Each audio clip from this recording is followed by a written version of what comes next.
Saudara, benarkah subsidi LPG tidak tepat sasaran dan akankah konversi kompor ini akan diterima masyarakat dengan mudah? Kita bahas bersama dengan Edi Suparno, Wakil Ketua Komisi 7 Fraksi PAN. Pak Edi, selamat malam. Selamat malam. Kita juga akan sapa Tulus Abadi, Ketua YLKI Yayasan Lembaga Konsumen Indonesia. Pak Tulus, selamat malam. Ya, selamat malam Mbak Livi. Saya ke Pak Edi dulu ya. Pak Edi, benar Komisi 7 tidak menerima rencana konversi ini saat pemaparan di RUT PLN pada pekan lalu? Ya, kita pernah disosialisasikan, tetapi pemaparan secara komprehensif itu baru dilakukan tanggal 14 yang lalu. Ya, memang dalam pemaparan tersebut sudah disampaikan kira-kira keekonomian yang bisa diperoleh dari aspek penghematan devisa, karena memang LPG kan itu diimpor hampir 70-75%, sehingga ada penghematan devisa yang sangat signifikan, ada penghematan anggaran, tetapi juga ada pemberian subsidi tepat sasaran, karena memang kompor induksi atau kompor listrik ini akan didedikasikan kepada para masyarakat yang memang saat ini memiliki daya listrik 450 dan 900 volt ampere. Nah, ini memang masyarakat yang di dalam DTKS adalah masyarakat prasejahtera. Ya, padahal sekarang di lain pihak kan kalau kita lihat untuk LPG 3 kg itu dimanfaatkan oleh seluruh kalangan masyarakat.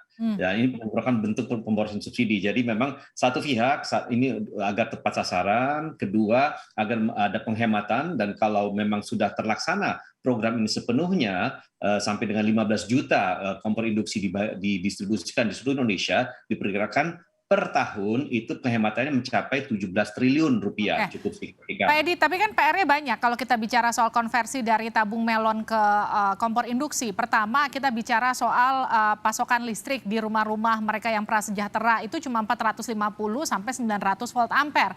Sementara dari yang saya baca, kompor listrik ini butuh sekitar 1.100 paling tidak volt ampere. Nanti ngejepret semua Pak rumah-rumah mereka? Tidak, ya, jadi pembahasan yang disampaikan oleh PLN bahwa nanti PLN akan memasang secara gratis ada saluran listrik tersendiri untuk bisa mengakomodir kapasitas dari kompor industri tersebut. Nah, itu akan dipasang secara gratis dan nanti itu akan menjadi khusus hanya tersambung dengan kompor listrik. Nah, pemanfaatan dari listrik yang dipergunakan oleh masyarakat dibandingkan dengan pembayaran yang dilakukan masyarakat dalam membeli LPG 3 kg itu diperkirakan akan lebih rendah dengan penggunaan kompor listrik tersebut. Nah, ini perhitung-hitungannya secara teoritis sudah kita dapat dari PLN. Uji coba sedang dilakukan. Kita akan melakukan uji coba sampai dengan 300.000 kompor induksi tahun ini. Jadi empirical evidence atau bukti empiris baru akan kita peroleh akhir tahun ini apakah betul-betul ada terjadi penghematan atau tidak. Pak Edi, dihitung juga nggak? Karena kalau kita bicara soal kompor listrik, itu kan kita bicara juga soal alat memasaknya yang juga khusus. Ini berbeda dengan alat masak atau panci yang kita biasa temukan mungkin harga sekitar 40.000, 50.000 di pasaran. Ini kan tidak seperti itu, harganya agak cukup mahal. Itu bagaimana nanti DPR bicara soal hal itu?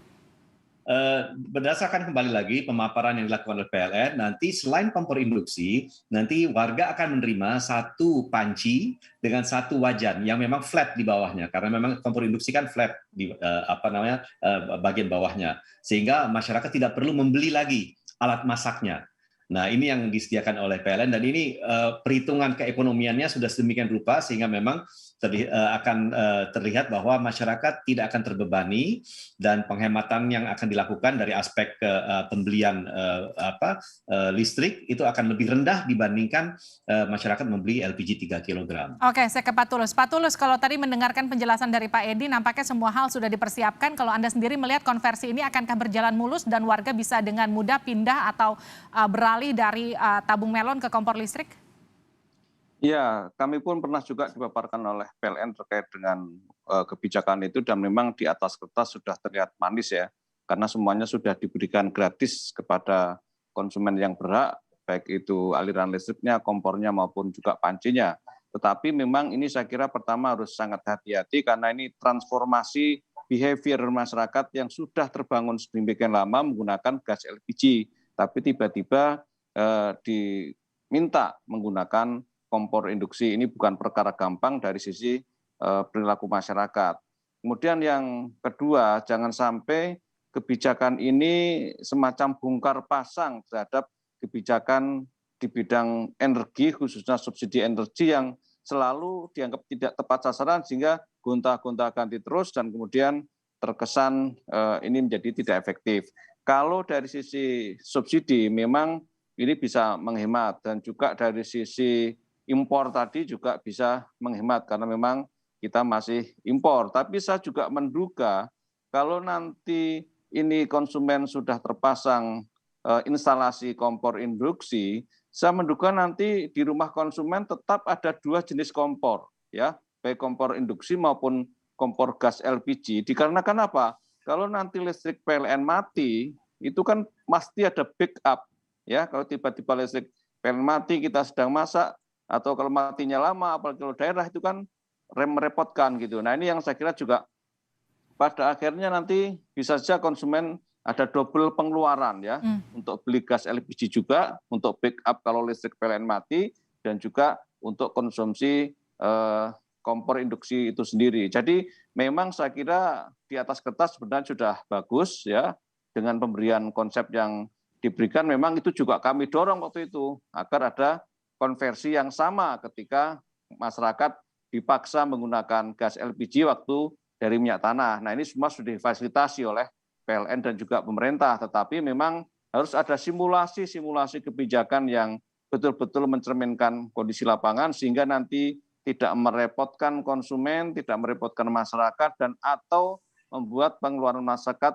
lebih besar karena harus bayar listrik khusus untuk kompor induksi dan membeli gas LPG 3 kg kalau kemudian untuk jaga-jaga kalau misalnya listriknya mati. Saya pun sekarang sudah menggunakan 2 hal itu.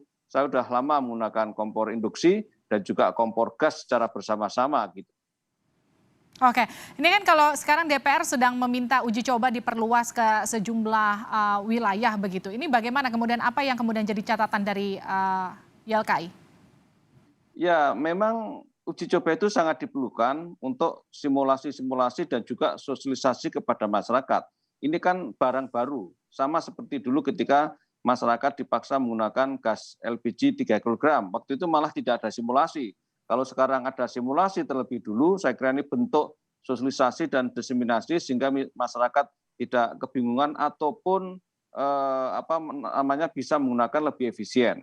Yang saya kemarin usulkan kepada PLN adalah bagaimana mendesain kompor induksi yang tidak terlalu lepek ya, karena dengan kompor induksi ini kalau kita memasak itu alat masaknya goyang-goyang gitu, sehingga mudah terpleset ataupun harus dipegangi terus, apalagi kalau masaknya dengan jumlah yang cukup banyak ya, sehingga agak menyulitkan.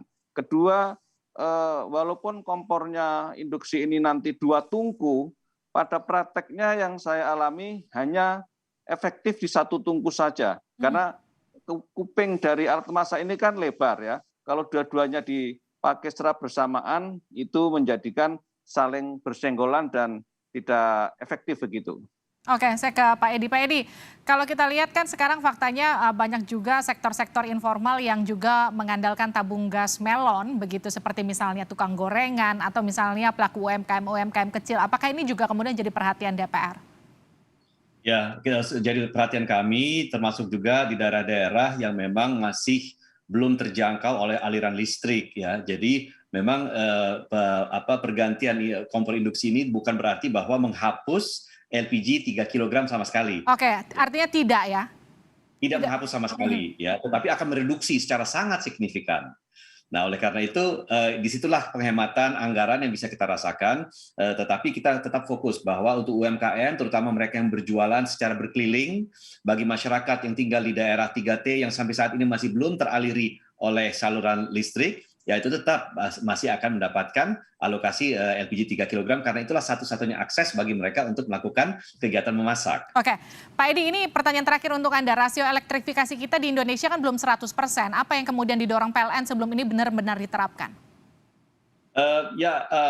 Memang belum 100%, tetapi kalau kita lihat saat ini sudah cukup baik ya distribusinya, karena di daerah-daerah yang memang tidak bisa menggunakan listrik, ada alternatif yang lain, ada penggunaan minyak tanah ya untuk elektrifikasi, ada penggunaan solar untuk daerah-daerah yang memang membutuhkan rooftop mini gitu ya.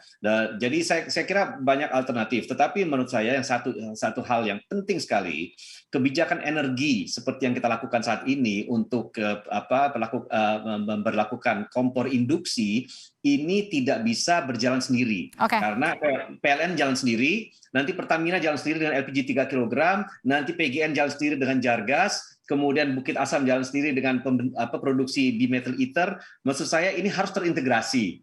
Jadi agar semuanya itu bisa berjalan bersama-sama, tidak saling mematikan satu dengan yang lain. Oke, terima kasih Pak Edi Suparno. Terima kasih juga Pak Tulus Abadi telah bergabung bersama kami di Sapa Indonesia Malam.